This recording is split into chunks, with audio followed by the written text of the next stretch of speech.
Hello दोस्तों, medicinsar.com के एक नया फ्रेश एपिसोड में आपका स्वागत है। तो आज हम लोग बात करेंगे एक बहुत ही इम्पोर्टेंट मेडिसिन के बारे में जिसका नाम है डिनोफर्स टैबलेट, जिसको मैन्युफैक्चर करता है एक्यूमेंटिस हेल्थ केयर लिमिटेड। इस वीडियो को शुरू करने से पहले आप लोगों से एक रिक्वेस्ट है कि इस वीडियो को पूरा एंड तक देखिएगा ताकि कोई भी इंफॉर्मेशन आपसे मिस ना हो जाए। तो चलिए जान लेते हैं इस मेडिसिन के कॉम्पोजिशन के बारे में। इस मेडिसिन में रहता है डायनोजेस्ट 2 mg। तो चलिए अब हम लोग जान लेते हैं इस मेडिसिन के यूजेस के बारे में, मतलब इस मेडिसिन कौन सा काम के लिए इस्तेमाल होता है उसके बारे में।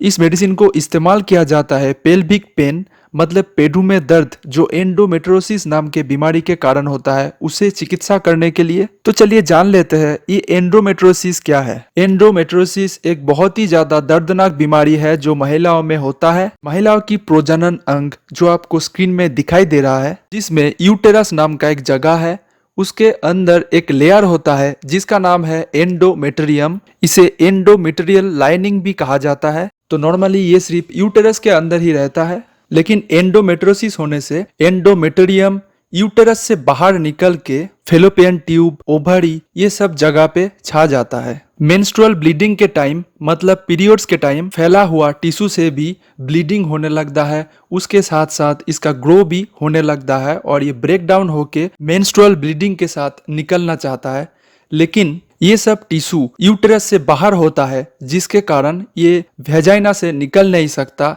इसीलिए वो वहां पे ही जाके रोक जाता है, मतलब कि ट्रैप हो जाता है। इसीलिए मेंस्ट्रुअल साइकिल के टाइम तब ये ब्लड नहीं निकल पाता है, इसीलिए दर्द भी बहुत ज्यादा बढ़ जाता है। तो चलिए अब हम लोग जान लेते हैं ये मेडिसिन कैसे काम करता है इसके बारे में। तो नॉर्मली इस मेडिसिन में रहता है डायनोजेस्ट। इसमें प्रोजेस्टिन होता है। डायनोजेस्ट प्रोजेस्टिन रिसेप्टर के एक एगोनिस्ट के रूप में कार्य करता है। ये एंडोमेट्रियम को उत्पादन करने वाला जो हार्मोन होता है उसे जाके ब्लॉक कर लेता है, मतलब कि उसका उत्पादन को जाके रोक लेता है। इसीलिए एंडोमेट्रियम उत्पादन नहीं हो पाता है। इसीलिए एंडोमेट्रियम बाहर में ज्यादा फैल नहीं पाता और जिसके कारण आपके एंडोमेट्रियोसिस का जो पेन होता है पेल्विक एरिया में, वो भी कम हो जाता है। तो चलिए अब हम लोग जान लेते हैं इस मेडिसिन की साइड इफेक्ट्स के बारे में।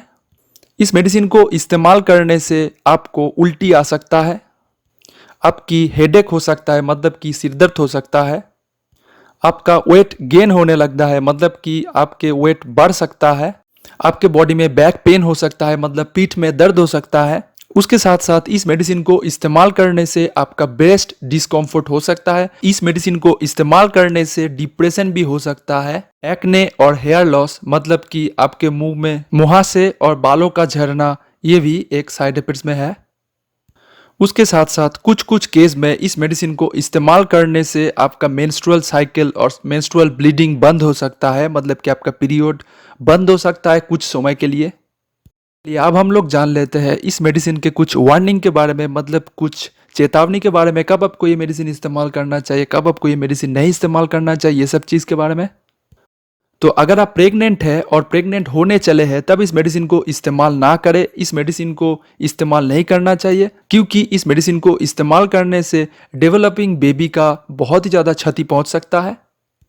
अगर आप अपने बच्चे को दूध पिला रहे हैं तब भी इस मेडिसिन को इस्तेमाल नहीं करना चाहिए। अगर बहुत ही ज़्यादा ज़रूरत हो डॉक्टर के साथ बात करने के बाद इस मेडिसिन का इस्तेमाल कीजिए। ये मेडिसिन 12 वर्ष से नीचे बच्चों को नहीं इस्तेमाल करना चाहिए।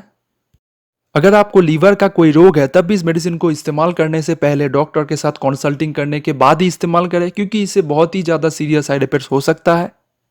अगर आपको ऑस्टियोपोरोसिस नाम का बीमारी है तब भी इस मेडिसिन को बहुत ही ज़्यादा कॉशन के साथ इस्तेमाल करें, क्योंकि इस मेडिसिन को इस्तेमाल करने से आपका बोन मिनरल का डेंसिटी कम हो सकता है। इसीलिए आप डॉक्टर के साथ बात करके डोज एडजस्टमेंट कर सकते हैं या फिर कोई बोन सप्लीमेंट ले सकते हैं।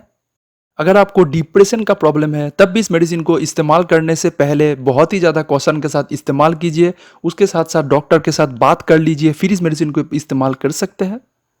इस मेडिसिन को बहुत दिन से बहुत ज़्यादा इस्तेमाल करने से आपको एंडोमेट्रियल एट्रोफी नाम का बीमारी हो सकता है। तो इस मेडिसिन को इस्तेमाल करने से पहले डॉक्टर के प्रेस्क्रिप्शन को फॉलो करें। डॉक्टर आपको जितने दिन तक ये मेडिसिन लेने को कहा है उतने दिन तक ही ले। अगर आपको HIV बीमारी है तब भी इस मेडिसिन को इस्तेमाल ना करें और इस्तेमाल करने से पहले डॉक्टर के साथ कंसल्टिंग करने के बाद ही इस्तेमाल करें, क्योंकि HIV की मेडिसिन के साथ इस मेडिसिन का ड्रग इंटरेक्शन होने का चांस रहता है। तो चलिए अब हम लोग जान लेते हैं इस मेडिसिन के ड्रग इंटरेक्शन के बारे में।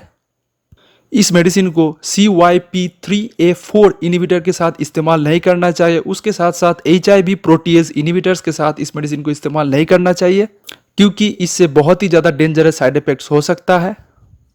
तो चलिए अब हम लोग जान लेते हैं इस मेडिसिन के कुछ सब्स्टिट्यूट के बारे में। अगर आपको ये मेडिसिन मार्केट में नहीं मिल रहा है तो ये सब्स्टिट्यूट वाला मेडिसिन आप इस्तेमाल कर सकते हैं, क्योंकि इसमें सेम कॉम्पोजिशन रहता है। Dienogest tablet, Tenofem tablet, Endosis tablet, Endofit tablet, Endoheal tablet. और अल्टीमेटली आप लोगों से एक रिक्वेस्ट है कि इस मेडिसिन को इस्तेमाल करने से पहले आप डॉक्टर के साथ और अपने फार्मासिस्ट के साथ जरूर कंसल्टिंग कर लीजिए, फिर इस मेडिसिन को आप इस्तेमाल कर सकते हैं। आपको ये वीडियो अच्छा लगा तो इस वीडियो को लाइक कर दीजिए, उसके साथ साथ ही चैनल को सब्सक्राइब भी कर सकते हैं ऐसे इंपॉर्टेंट हेल्थ और मेडिसिन रिलेटेड वीडियोज़ के लिए। Thank you very much for watching to this video. Bye.